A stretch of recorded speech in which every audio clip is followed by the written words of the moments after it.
One is mindset Okay. and flexibility. You have to be able to be flexible because what works yesterday might not necessarily work today.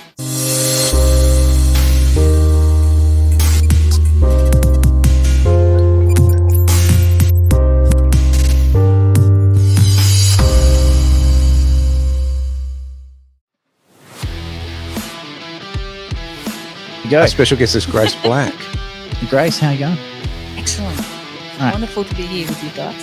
So I'm just going to move this for you. All right, try again. How you going? I'm great. It's wonderful to be here with you guys. Yes. Yes. We have sound. We have each other, which is always a good thing. To the people on social media, this is going to be an interesting show because A, I don't normally do this. B, Aaron's not here. So there's no one to temper my comments. Well, Josh has just come on and said the lunatics are running the asylum. So there you go. Perfect. So I'm actually really, really excited about this one. So Derek, I'm going to try and be professional and I'm going to throw it to you because it's also your show, The Greater Wealth. Well, when honour is due, honour is due. So this lady here, folks, is the one who is responsible for getting me into the finance industry way back in the day. We're going back 2007. Does this say I can call it Mummy Grace? I am a mummy. Da mummy, da mama. You know what I've just realised? You both have 4 kids each. Yes. There you go, we do. That's a scary number. Yeah. I was a good example for that. So back in the day, I had a radio career, and it was kind of like I bumped into Warren, who he and I went back to our childhood, and then we started all hanging out after after these church meetings that we were at, this sort of thing. And then I got to see your 4 boys, and I thought, how on earth they were just moving the whole time. I was like, how do you do it, Grace? And then one day, unbeknown to me, I just came out of my mouth. I thought, this radio gig's just not doing it for me at the moment. What do we do? And then I got this phone call from Grace the next day. I assume Warren spoke to her, and I was up on Central Park on the it was Central Park, 18th floor, and with an amazing view, and it was kind of like welcome to the corporate world. It took a while to get there, but we got there in the end and never looked back. So thank you, Grace, for putting faith in me back in the day, and it's good to catch up with you after all this time. It's been a ride, hasn't it, Derek? The first time I saw you, because at that time I was looking at was the opportunities, because there's always opportunities, and I was always headhunting. So the moment I saw you, I thought, you were a perfect fit. Thank you. I want to dive into that in a little bit, but let's do some background if we could. I mean, how did you first get into business in the first place, in the corporate world and all that sort of thing? Well, as you know, Warren, I've always been business minded. So actually on my year 12, what you want to do in after school and all that, in my graduation, I actually said I want to own my own business because, one, to be honest, I don't like doing the stuff that I don't want to do. So if you can delegate to the others who's more talented, it's great. So I read this book, A Woman of Substance, and it just inspired me, that book. And I want to grow the empire, and it just started from there. So how can I leverage? So obviously, as a business owner, when you hire someone more talented than you, it's amazing. I need to say that you're the director of Global Wealth Club, an organisation that pretty much educates people on financial education, kind of similar to what I do, but a different part of it, because there's so many different.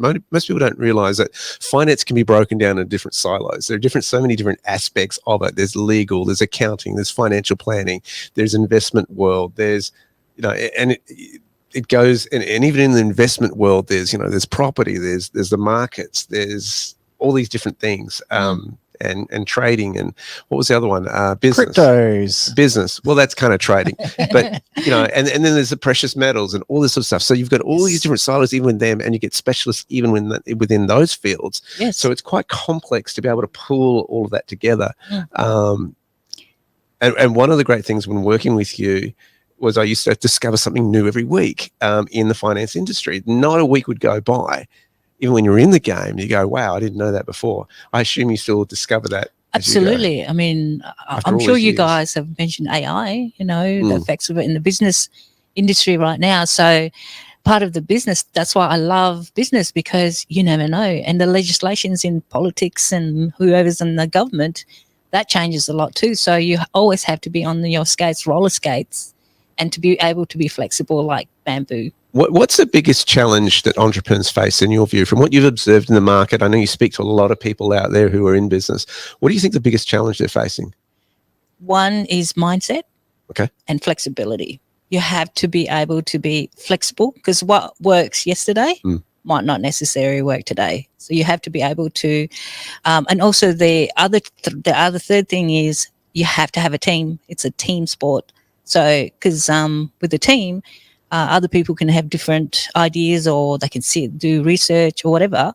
And when you come together, you're not just using your mind, you're masterminding with others, with your team. I love what Henry Ford did. He really changed how business was done.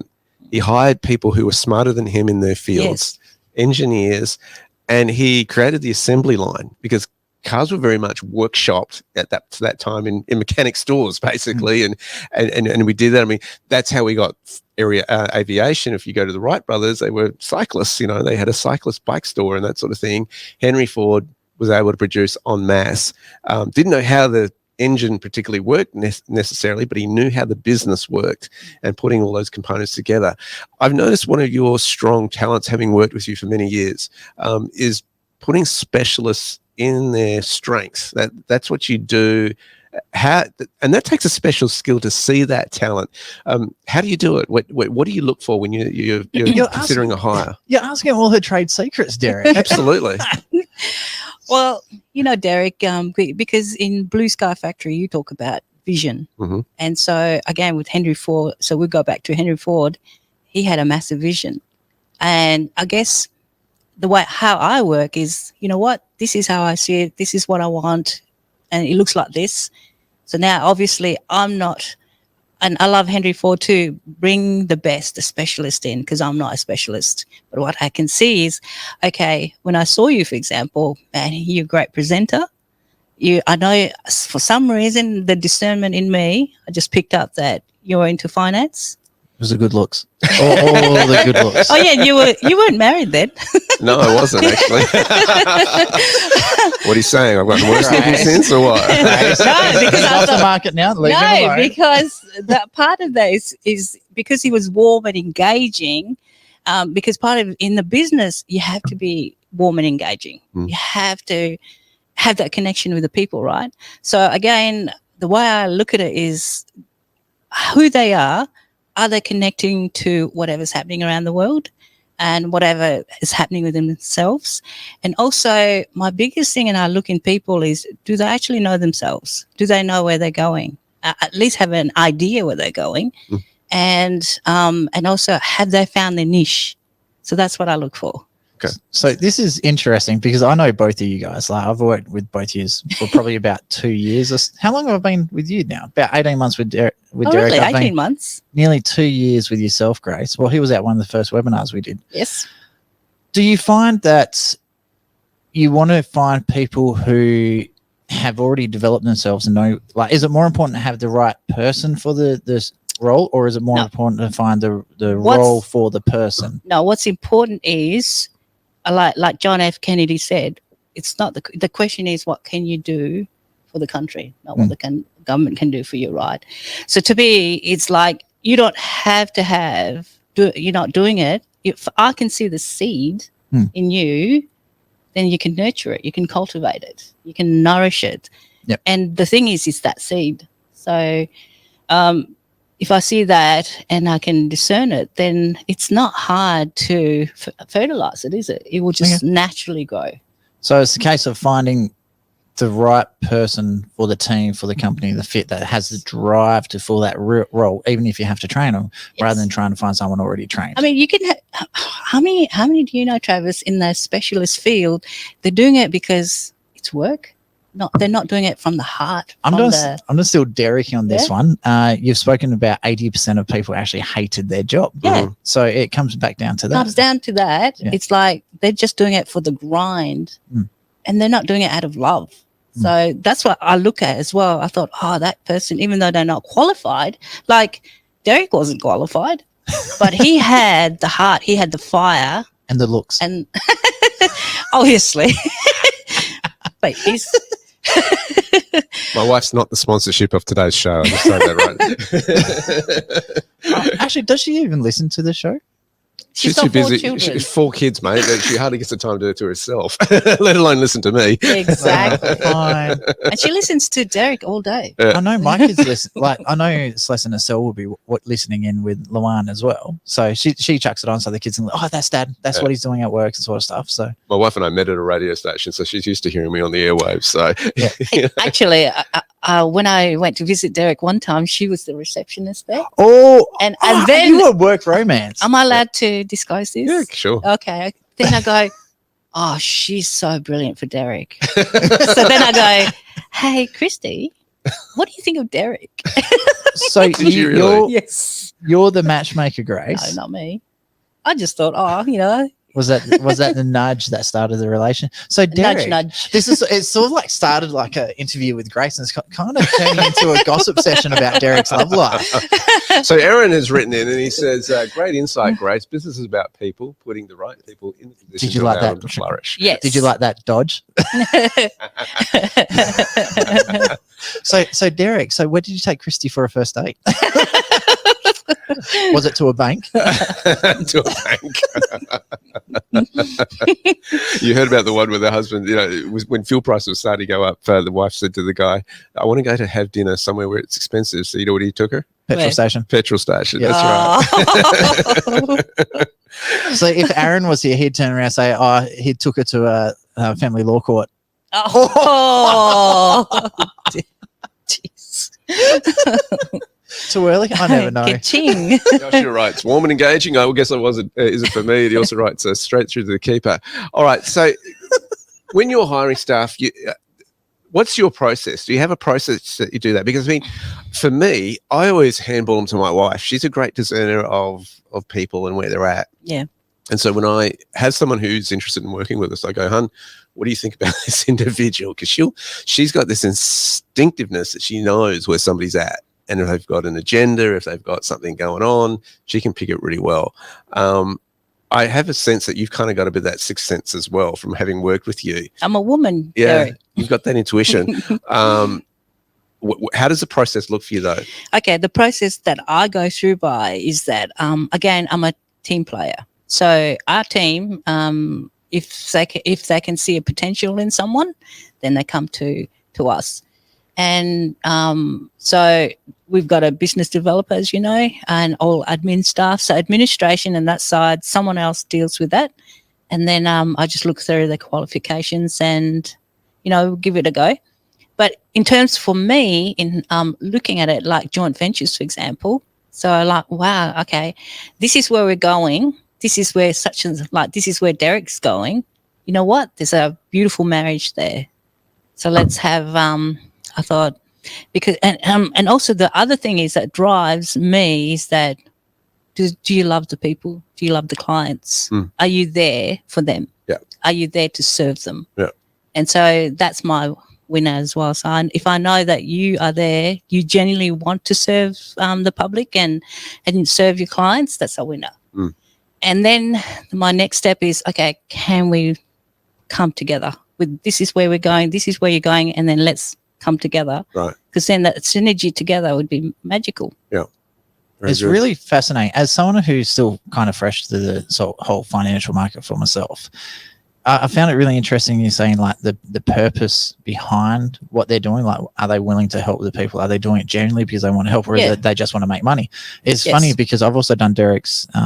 I'm in the process of finished one course, doing another course with Derek. So that's at bluskyfactory.com.au, and blue is BLU. So same as the logo on the corner. No E. We dropped the E. Drop the E. No E's. No. I think that was smart too, by the way. So the thing I find really fascinating is all of Derek's webinars and the speeches and meetings and breakfasts that I've gone to of yours, I've seen, you're always talking about people's life purpose. So I find it really fascinating that, and it kind of explains why you used to have worked together, because you're both doing the things. Ultimately, you're doing it to try and improve people's standings. So you're not doing it for self-worth. So I think that's really important for anyone who is starting their own business, is the greater wealth has always been about educating people on what to do and how the financial markets affect them in their real life. If you're doing something just for money, I think you need a higher calling for the business to be successful. Exactly, because when you think about it, I mean, you're in business to make a profit, right? And so if you're geared to make a profit just to make money, money is just... People will see through you. Exactly. But you're there to make a profit because you want to be able to make the world a better place. Yep. And find meaning for yourself and for others. I can't see the comment sections, but I can guessing Josh is going something along the lines of, wow, Travis says something meaningful instead of a terrible joke. He said, actually, it's the late 90s and you're dropping E's. I'm glad someone picked that one up. Get it? Early 2000s, boy. What do you see as the biggest challenge? Well, actually, let's have a break and then we'll get back into it. Travis, what do you think? Because we've gone 15 minutes, but A little bit early for a break. Another couple of minutes. You want to? Okay, we'll keep going then. All right. So, Grace, what do you see as the biggest challenge for business in general moving forward? You've talked about it from entrepreneurs that they've got to see that the market is changing. They've got to be flexible enough to go with it and to adapt and change. Gosh, we're seeing that with artificial intelligence coming on. It's kind of, we're looking at going, where is this going to go? Yes. A lot of people are missing how new technology is going to interact with old technology, because you remember quantum computers and all that are also coming out roughly the same time as AI. So how that's going to interact with each other is going to be very fascinating. And it's also going to be interesting what will be the government intervention in all of this as well, and can it keep up at the pace that AI can move? I've heard they're already trying to ban AI out schools. Yeah, right. Well, you think about it, like, how do you do this maths? Oh, like, yes. This is an essay question. Can you write me an essay for us? So you're not learning anymore. It's going to turn homework upside down. It really will.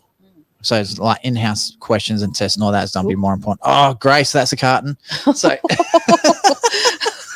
thought I put it on silent. So, okay. So, yeah, what do you see as the biggest challenge for business in general? The biggest challenge, all I can see is what's working right now. I'm seeing the trend and the pattern in businesses is that you have to be able to go beyond more than the business. So, for example, people are, this is what I'm observing, is that when you come into business, you got to be able to donate. Build that legacy or donate to, it's more than the business. So, for example, it's more than yourself. So knowing yourself, once you know yourself, then you must give back. So to me, within the business, the way I see it, again, it's the adage, the principle of what you take, you give back. And so giving is the principle, right? Universal principle of giving back. So to me, you got to really come into the open-heartedness. What can I say? More breaking down from that corporation hardness to softness. Does that make sense?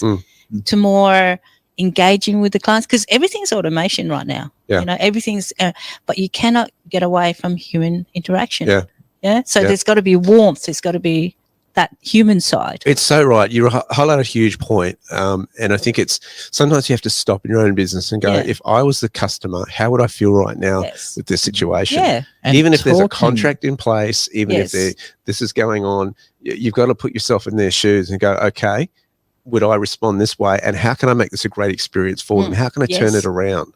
Yep. Exactly. Talking of stopping, we do now need to go to a break. So when I have a quick ad, a bit of a song, we will be keeping the in-studio mic on. So the people listening online, Facebook, YouTube, Twitter, Twitch, can actually ask us questions. Something keeps beeping. I got to find out what it is. I know, it's so we're going to go to a quick break. So if you do want to learn more about Blu Sky Factory, go to bluskyfactory.com.au. Global Wealth Club is globalwealthclub.com. I'm getting the sense a lot of people, I think there was a bit of a wake-up call in the COVID years of 20. It's officially over, according to the World Health Organization. But in those COVID times, particularly in 2021, 2022, there was a big wake-up call of, hey, your income, especially when mandates were coming through, that you may not be able to make an income. I still think there's a sense of that in the community, whether it's spoken or unspoken. Are you picking that up from the general populace? Oh, absolutely. Because I do talk to a lot of clients as well. And I also talk to clients that are looking into joining our membership. And definitely they're still there. The fear or the the after effects, shall I say? The Yeah. after effects, the residues, it's strongly still there. And the other thing to add to that is fear. Hmm. I always, there's a sense, and you can see a lot of it on the internet about a side hustle and building a side hustle or that sort of stuff. Are you still seeing people wanting to do a side hustle, or are they kind of looking at career shifts now, or how to build wealth? What are they looking for? What's the heart of it? Really, they're looking at how do they build for themselves and their family. How can they look after their family? Because now they've tasted that lockdown for all of us. I don't want my kids to go through that. So what can I do now? What can I establish myself? How can I build upon that so that my children won't go through that? My children's children won't go through that. So something to leave them. And what percentage would you say people are actually making that change? Because it's one thing to think about it and it sounds glamorous, it sounds all wonderful, but until you actually do something, until you actually either invest in yourself and moving forward, establish a business or whatever it might be, how many actually do take action? That's the thing. That is the biggest thing, Derek, because they see it. Again, I'm sure you talk about the mindset. Those who will take action, it's the minority. To be honest, it's still the minority that will take the action, because we can preach and we can teach and so much, but those action takers will be the one that make a change. But the rest, it's too difficult. It's too hard. You've got to make a change. You have to make a change in your life. You have to turn your life around to what you used to something new. And that takes a lot of get up and go and a determination, really. And courage. So huge courage, yeah. It's really funny that you've said that. And I'm wondering, and it's time to get political here. Oh, Do you think people are scared to actually take the plunge and actually start a business because they know, let's say I lose my job, whatever, I can fall back to Centrelink. Yes. There's such a low unemployment rate in Australia, in WA at the moment. Like, I'll get a job somewhere else. I'll always work for someone else. Someone else has taken the risk, but I'll reap the rewards. Do you find it's the job market's too soft, too easy for people just to not care? Yes. Yeah. I mean, our government gives them money to stay at home and be in comfort. So really, as Australians, really, we're used to being given, right? Do you think we're getting lazy? Absolutely. You look at the young people, they're used to being told what to do in a sense. And also you must do this, otherwise there's consequences, right? If you do this is, and if you go your own way, then you're on your own, mate. No one's going to help you. We're not backing you. So that's the kind of, that's kind of coming out anyway. And talking to potential clients or talking to prospects or in general, people who are looking to, again, want to make a change, and they hear about, you've got to do this and this and this. But at the long run, it's too hard because it is comfortable. And I can always fall back with the government. I can always get this. It's been said that the richest place on earth is the graveyard, where the dreams of people who never lived their dreams die and they take them with the grave. And you hear, and I don't know, in my line of work, in your line of work, you hear about some great, fantastic ideas sometimes, and you go, will this person actually take action on it? Will they actually do it? And here's the thing, and I come back to it with what I talk about, Travis, is if you don't do your life purpose, the world needs you. The world needs you to do your life purpose. It's poorer for it if you don't. As someone who's actually gone through the process, I've come up with an idea, and I'm actually working with Derek on this one at the moment. He's helped me. A opportunity came up, and to be honest with you, because I'm a creature of the education department, I had no idea on how to progress from, hey, that's my idea, to how do I actually implement this? And that's one of the biggest hurdles that I had with this project that we're working on at the moment. So I had to call in help because I had no idea what I was doing. So one of the things I'd love to see is that the education department and the schooling system to actually get off their ass and start teaching people not just about, this is how you count, this is your English, but also the what's the word I'm looking for? The concept of money and how money actually operates within the financial industry, because it just doesn't exist in school, especially in the high school level. So that's something that I'd love to see the school change. And also they get given that there's always opportunities. There's always something around the corner. So they don't teach you that at school. They always say, if you don't pass this, you're not going to university, then you won't be rich. Yeah. And it's like, well, all the stupid rich people never finish school. So Joshua says that he raises a great point. He says, I have 3 kids and a mortgage, risking a lot to walk away from to do my own thing. And I think, you know, what would you say to someone like in Joshua's situation where they've got all these responsibilities? Yes, on the short term, it's great. But then on the long term, I think, Josh, what's your children growing up in? What sort of things you're feeding your children with? What sort of things that you're giving them in the future for them? Are you actually giving them opportunity and allowing them to open the mind to different opportunities and to making sure that they have the courage to make that leap, to make that change? Because again, the children are sponges, aren't they? They learn from the parents firstly. And whatever you hand out to your children, they will be, won't they? One of the biggest things that I've noticed is a few people take a while to transition into going to their business full time. They can't just stop because the bills keep coming, right?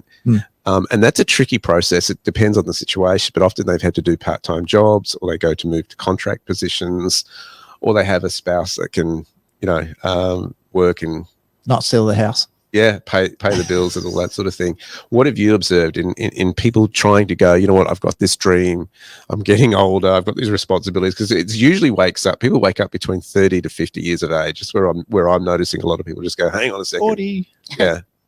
Well, it comes back to what you said earlier, Derek. It's the courage. Yeah. Do you have the courage to move in adventure? I mean, that's why I love Hero's Journey, for example. It's a classic one in business, the hero's journey. When you hear the call, are you going to take action? Because it is. And Josh says, at the moment, they are learning responsibility, the children. I want to move something to this. I think it's really interesting to see where money's going at the moment, because there's uncertain times in many ways for many people with the economies. We've come out of the mandate sort of stuff. But I'd like your feedback on this, Grace. There's interesting stats that have come out. Australians are moving out of property with interest rates going up. That's a really interesting thing. So data from the Australian Bureau of Statistics has showed that households put $50.8 billion into term deposits in banks over the September quarter, the strongest growth since December 2008. Now, I hear that and I go, but you're still losing money because of inflation. You keep it in fiat, you keep it in cash.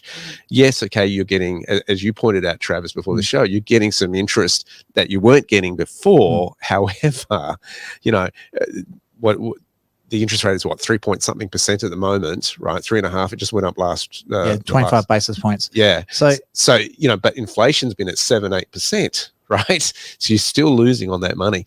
What are your thoughts there, Grace? My thoughts on that is, again, I mean, that's what we're conditioned, are we? To save your money, to put in the bank and leave it at the term deposit.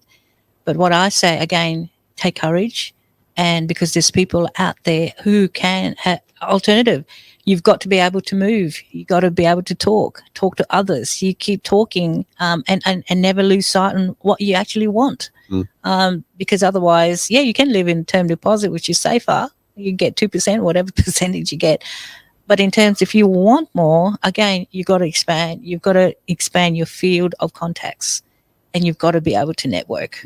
I think a big bit as well, and talking from someone who's not from a finance background, when I was growing up, the only options available for us was to buy property. And if that wasn't secure, you put in term deposits. Like, you didn't know anything else, or you'd buy some stocks or some shares or stuff like that. But then it's like you hear all these horror stories about, oh, this person lost everything because they bought the wrong stock. Tesla's just lost 40% of their stock value. And they're like, oh my God, I've just lost even more money. So again, going back to the education side of things, they haven't educated people. So we only know 2 or 3 different options. We don't know about joint ventures. Crypto staking is definitely not in the education system. Not only is there term deposit, but there's also like personal financing. There's so much that you can do to actually get a much higher rate of return, but other people don't understand. And I think that's one of the reasons why places like Global Wealth Club, Blu Sky Factory is such getting so many clients coming through, is purely because the school systems aren't teaching and people are learning. They have to learn this stuff if they want to get ahead. Yeah. It's interesting. Sorry, go on. No, because I was going to say that, again, it's who you know. That's why going around and talking to others, it's who you know at the end of the day. A lot of Well, money's gone into the stock market, according to these stats, and other equity by $12 billion by Australians. But what they're finding is that the net worth has gone down, and it's more not supposed to. It's more to do with the housing property market. Australians love property; they love their they piece sure of do. dirt, right? And the median Australian house is worth now $545,000. It was at a record high of 574,000, just over that to 575 in the first 3 months of this year. So you can see that market cooling down. Interest rates are certainly slowing that at the moment. People are throwing money to term deposits, take a punt on the stock market, and that's the problem I have, is that it's a gamble. If you don't know what you're doing, you will get burned on the markets. Absolutely. One thing that I got to say, you got to be careful of is I love stats and figures and things like that. I love reading these sort of things. Yeah. If you look at the average rental value, not rental value, average property value of the CBDs, they're actually going down a lot faster than rural areas. So a lot of regional suburbs like Geraldton is actually going up in value rather than going down. So that's one of the big things to be careful of, especially with housing markets. Everyone wants to buy CBD units and all that sort of stuff. Yeah, they're going down. Well, you always, if you know what to look for, and you've got that education behind you, you're able to find suburbs that will be growing, like on the development lines heading out of CBDs. You can pick up some amazing bargains and those things if you're looking 5 to 10 years ahead. So Again, the key word that I agree with you, Travis, is education. Mm. Get yourself really educated. And obviously, you've been listening to Derek. Guys, Derek is a brilliant teacher when it terms of building wealth. And you can't go without the education at all, because otherwise you might as well go to the casino and throw your money there. Aaron, mate, thank you, Grace. Black every time. Aaron says a great point. Fear is so powerful. Education is more powerful. You know, we're never meant to live in fear. And that's the whole point. I think people forget that and they accept it and they think that's a norm. It's not. We were never designed to live in fear. What's really interesting too, in terms of the fear going on, is what are the central banks doing? Exactly. Right? At the moment, they are absolutely stockpiling gold, gobbling it up. In fact, the stats are showing out that gold reserves grew by 228.4 tons in this first quarter. The World Gold Council's reported. And the countries that are snapping it up in terms of the top buyers of the central banks are Singapore, which is just off our shoreline here, China, which is not a surprise. They've been doing that for a long time, Turkey and India. Now, these are countries, India, China, associated with the BRICS nations. Turkey. Turkey's an interesting one too. Yeah.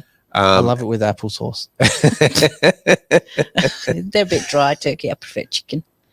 So that is up so much. 228.4 tons of gold were added to the gold reserves on Friday. That was reported. And that marks a 40% decline from the fourth quarter, but it's a 176% increase from a year ago.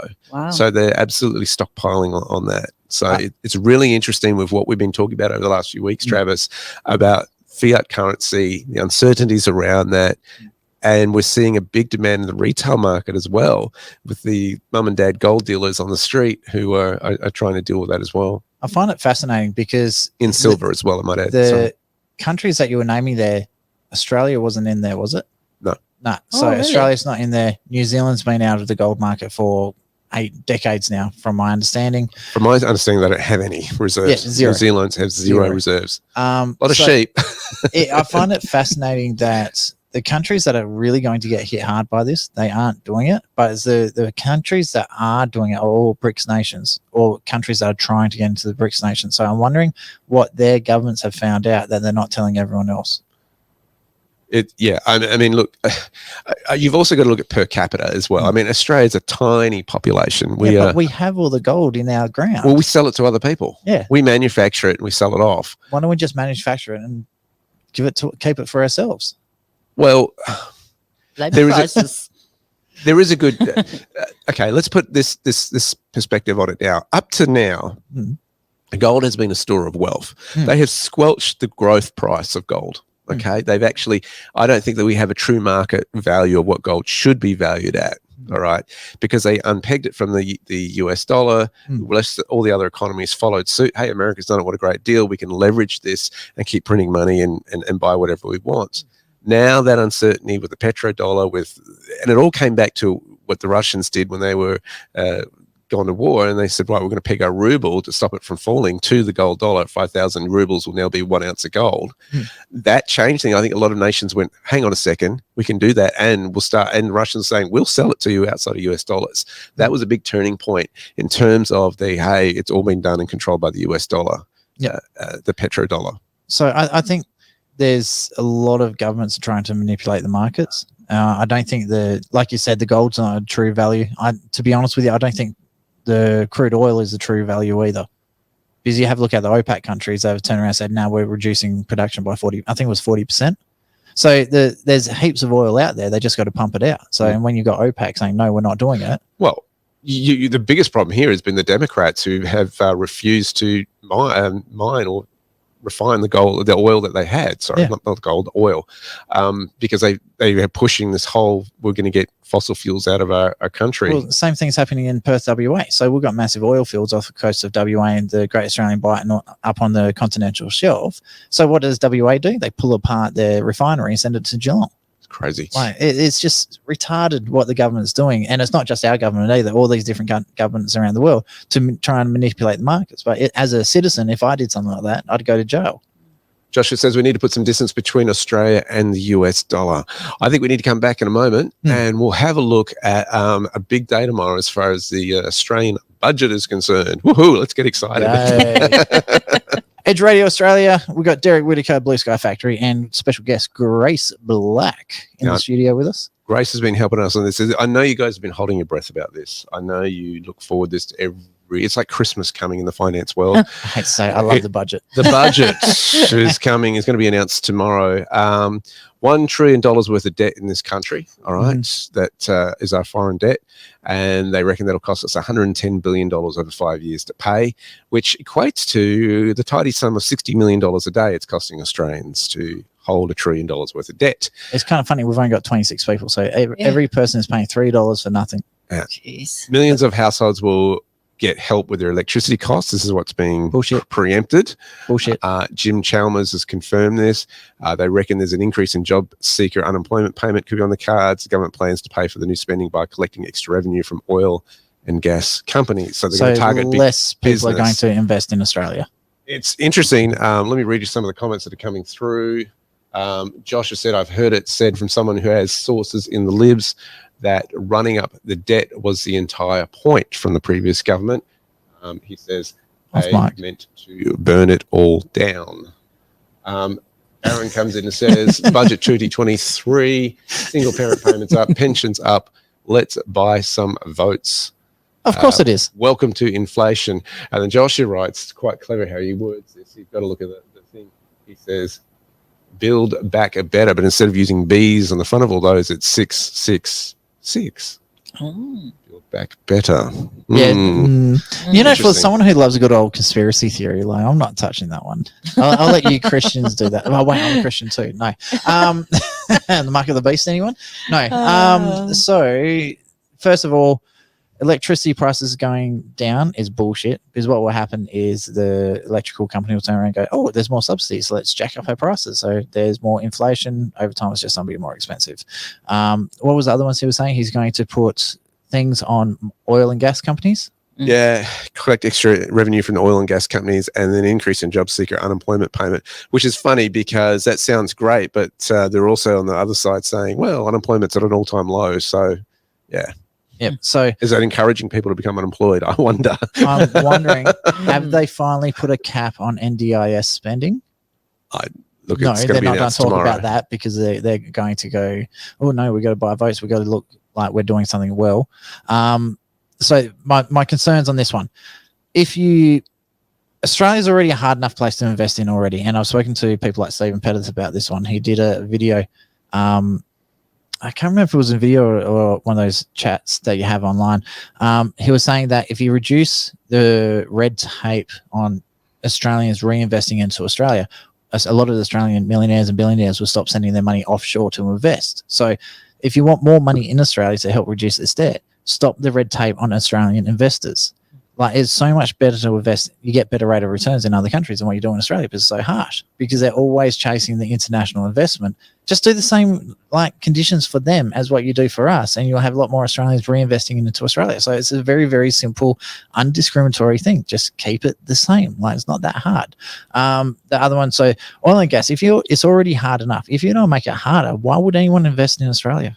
It's interesting, isn't it, Grace? I've seen a lot of entrepreneurs who are successful and doing $1 million businesses and, a couple of million every year and all that sort of stuff. They get to a point where they're going, if I work harder, I'm just going to give more of this money away to the tax man. Not to mention all the red tape that I've got to deal with to do it. And sadly, we're poorer for it because they eventually go, you know what? See you later. Too hard. I'm offshore. I'm going away. Absolutely. What are your thoughts on this? What can we do to encourage entrepreneurship in this country? Well, at the end of the day, it goes back to the authorities of the land, isn't it? If they support entrepreneurs, the business owners, change the legislation so that it frees the commerce, because it's all about the fair trading, isn't it? So if they can open that, makes more sense that really, in order for the country to really, flow with the money, you got to support the business people. Really do. I think one of the biggest things and this is me getting on my political bandwagon now, the first thing we need to do is scrap all the free trade agreements that we have. If you actually have a look at what's going on in it, it actually states how much you can trade something for, how much volume you can do every year, and who you can trade it to. So I don't know about you, that's definitely not a free trade agreement. So the one with China, the one with India, I think there was another one with one of the South American countries is about to be signed off as well. So all of that needs to go. Yeah. We need to free up trade to do what trade does best, and that's to make deals and make money. So they've got money to actually hire people again. And also, like, all the regulations. And the other one I want to see gone is the Industrial Relations Manslaughter Act. That is making it so dangerous for middle managers to actually have jobs. It's really strangling trade, especially in the construction industry and the production. Like, we don't really have a production industry in Australia, but it's just making it really, really hard for companies to do anything, because there's always that risk that if some idiot comes and pours kerosene on themselves and sets them on fire, which one guy actually did, the manager got jailed for and he got charged for attempted manslaughter or whatever it was. So there's a lot of really stupid laws out at the moment that need to be cleaned up. Isn't it the principle of let the business people run the business? No, not in Australia. The government wants to tell you how to run your business. That's what I mean. If we, the government, allow the business people to run the business,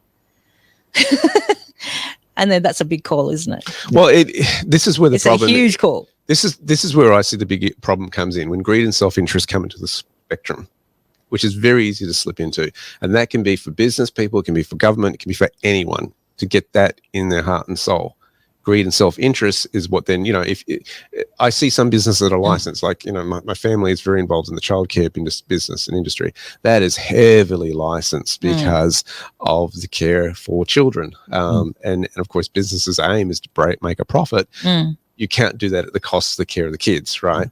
Obviously. So there are boundaries put in place by government, but the problem is I see those boundaries and regulations abused, because there is a fear in the industry that they could shut down our license at any time. We don't have a business at all, right? And it shouldn't be that way. It shouldn't be. It should be a cooperation between regulatory bodies and also governments, not power hungry. We're going to rule over you.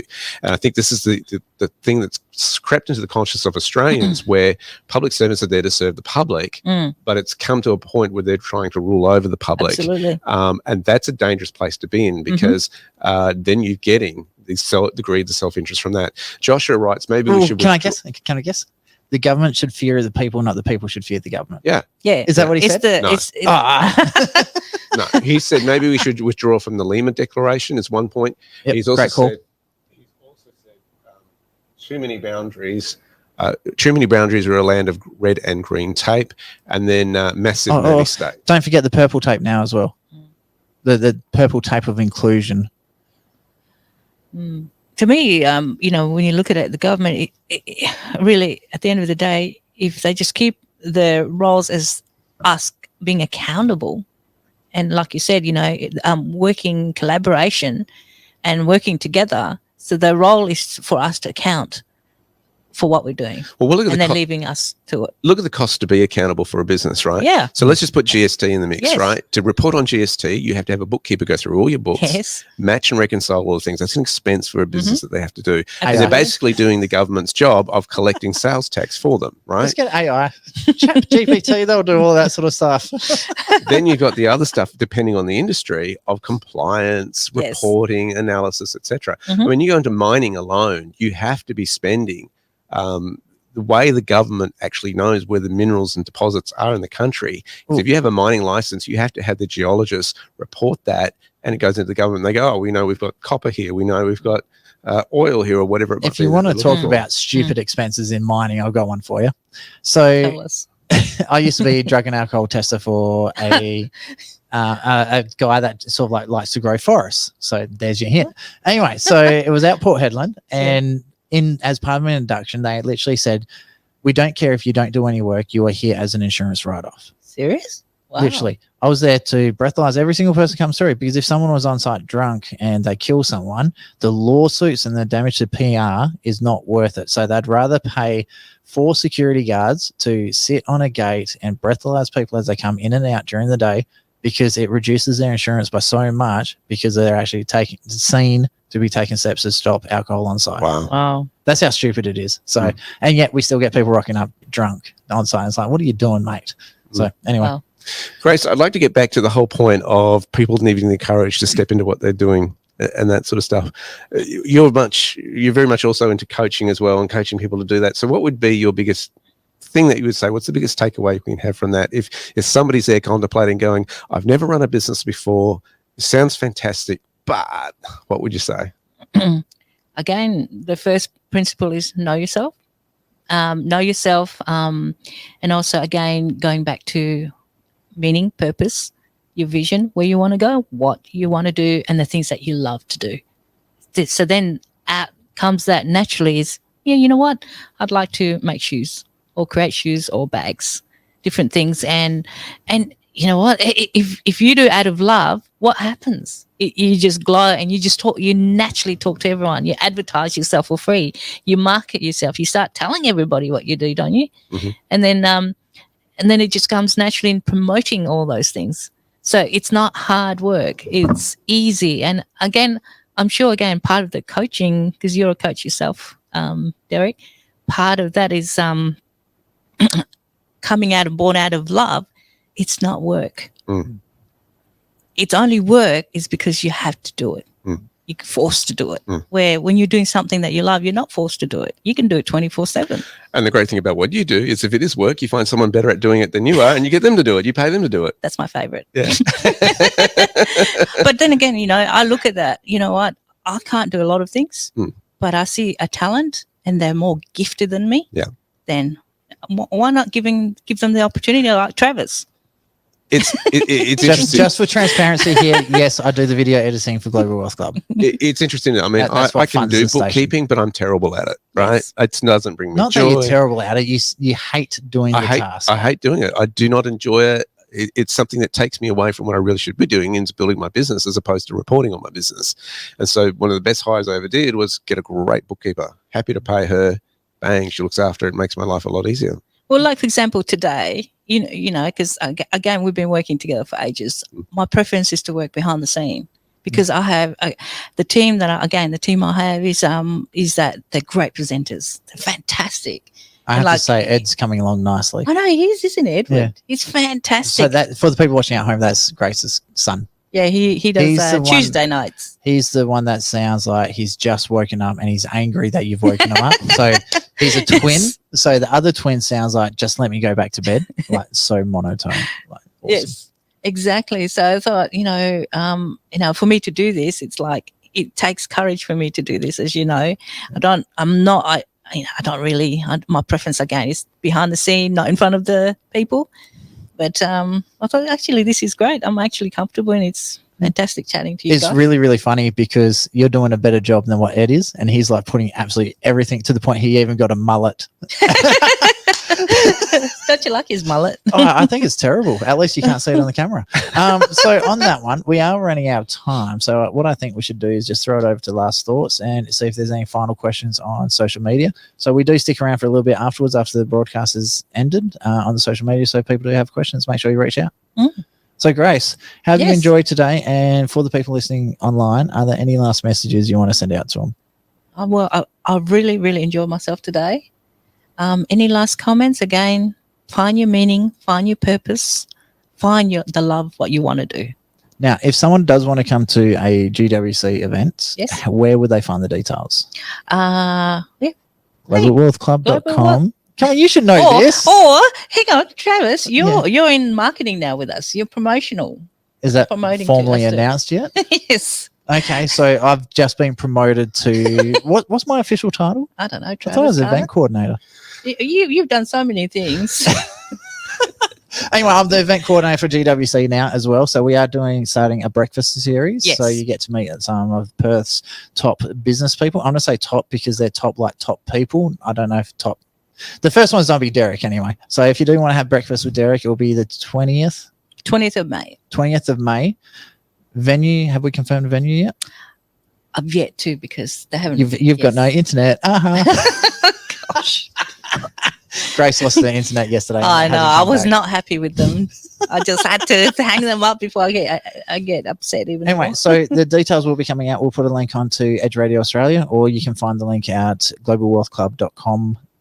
And Derek, will you be putting a link on your Blu Sky Factory tool? We can do that. If you got a link to send it to me, I'm happy to do that too. Yeah, I'll send it to you tomorrow. Yeah. Otherwise, just send us an email to support@globalwealthclub.com. Yep, or you can call Grace on 04. No.